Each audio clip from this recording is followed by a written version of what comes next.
এসেছেন এই জায়গাটার নাম হচ্ছে জাফরাগঞ্জ। ভিতরে আছে মির্জাফর, তার পারিবারিককে নিয়ে 1100 সমাধি আছে। এখানে 1100 কবর বলি না, যেগুলো মেন তাদের কবরগুলো বুঝিয়ে দিই। হাজারদুয়ারি প্যালেস আপনারা যেটা দেখতে এসেছেন, এটা তার মালিকের কবর। এটার নাম নবাব নাজিম হুমায়ুন জা। এই হুমায়ুন জা ছিলেন মির্জাফরের পঞ্চম বংশধর। উনি বানিয়েছিলেন যে হাজারদুয়ারি প্যালেসটা আপনারা দেখবেন, তারই মালিকের এটা কবর। 2 নম্বর কবর যেটা আছে হুমায়ুন জার বাবা, এনার নাম হচ্ছে ওয়ালাজা। নবাবি করেছেন 3 বছর 1821 থেকে 24।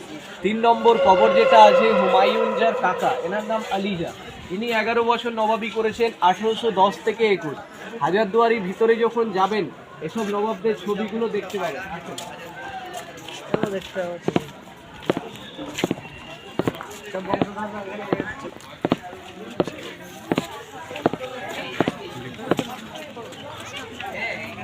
মির্জাফরের 5টা ছেলে ছিল। বড় ছেলের কবরটা এখানে পাবেন না, ওটা বিহারে আছে রাজমহলে কবর।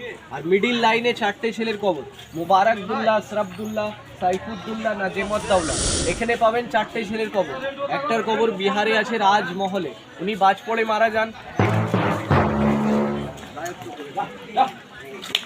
মুখ্যমন্ত্রী, ঠিক আছে, তখন আর মুখ্যমন্ত্রী ছিল না, তখন রাজা ছিল।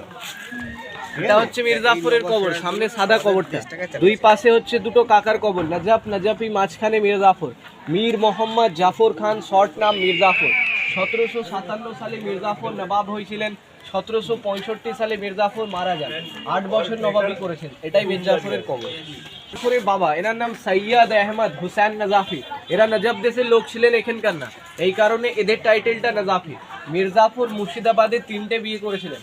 প্রথম বেগমের কবর ওর ভিতরে শাহাখানা, দ্বিতীয় বেগমের কবর এর ভিতরে বাব্বু বেগম, আর মুন্নি বেগমেরটা যাবার সময় দেখাবো। মির্জাফর চিলি আসা যাবা করতেন। এদিকটাই যত কবরগুলো আছে এগুলো হচ্ছে এই দুটো কার আরেকবার বলেন। এটা পায়রার কবর, তখনকার দিনে এরা চিঠি নিয়ে আসা যাবা করতেন। আর এদিকটাই যত কবর। মির্জাফরের 3 নম্বর বউয়ের সমাধি। বেগমের কবর, মির্জাফরের 3 নম্বর বউ। আগে বাইজি ছিলেন, নাচ গান করতেন।